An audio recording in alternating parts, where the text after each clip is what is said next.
আসসালামু আলাইকুম, আমি ইবতিসাম সিদ্দিকী রাফি। আজ আমি কথা বলবো এমন একটি বিষয় নিয়ে যা আমাদের দেশের গণতন্ত্র, মত প্রকাশের স্বাধীনতা এবং রাজনৈতিক বাস্তবতাকে নতুনভাবে ভাবতে বাধ্য করছে।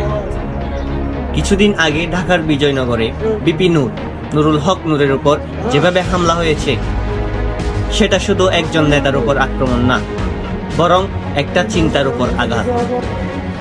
29 আগস্ট 2025 রাজধানীর বিজয়নগর গণ অধিকার পরিষদের নেতাকর্মীরা যেখানে বিক্ষোভ করছিলেন, ঠিক তখনই পুলিশ এবং সামরিক পোশাক পরিহিত একটি দল তাদের উপর আক্রমণ চালায়। লাঠিচার্জ, কাঁদনে গ্যাস দেওয়া, পাল্টা দেওয়া সবকিছুই ঘটে দ্রুত, এবং সেই হামলায় বিপি নূর গুরুতরভাবে আহত হন। পরবর্তীতে কাশে কাশে রক্ত বের হতে থাকে এবং তাকে দ্রুত হাসপাতালে নিয়ে যাওয়া হয়। এই ঘটনার পর সামাজিক মাধ্যমে প্রতিবাদের ঝড় ওঠে। গণ অধিকার পরিষদ সারা দেশে বিক্ষোভের ডাক দেয়। একদিকে আমরা দেখি সরকার বা আইন শৃঙ্খলা বাহিনী কোনো স্পষ্ট ব্যাখ্যা দেয়নি, অন্যদিকে জনগণের অনেকেই প্রশ্ন তুলছেন নূর কেন বারবার হামলার শিকার হন। এই প্রতিবাদ শুধু একটি দলের না, এটি হয়ে উঠেছে সেই সব মানুষের কণ্ঠস্বর যারা মনে করেন ভিন্ন মত প্রকাশ করলেই যদি শারীরিক হামলা হয়, তাহলে সেটা কেমন গণতন্ত্র। বিপি নূর এমন কেউ যিনি কুসংস্কার আন্দোলন থেকে শুরু করে বহুবার দেশের শিক্ষার্থী ও তরুণদের পাশে দাঁড়িয়েছেন।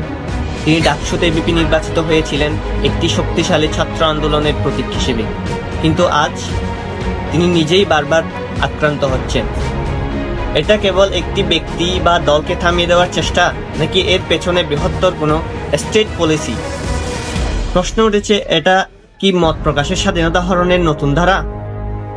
আজ যদি একজন বিপি নূর রাস্তায় রক্তাক্ত হন, কাল সেটা হতে পারে অন্য কেউ, আপনি, আমি, আমাদের পরিচিত কেউ। মত প্রকাশ যদি হয় অপরাধ, তাহলে প্রশ্ন করতে হবে আমরা আসলে কোন রাষ্ট্রে বসবাস করছি। এই ভিডিওটি দেখে আপনি কি মনে করছেন? আপনার কি মনে হয় এই হামলা উদ্দেশ্য প্রণোদিত ছিল?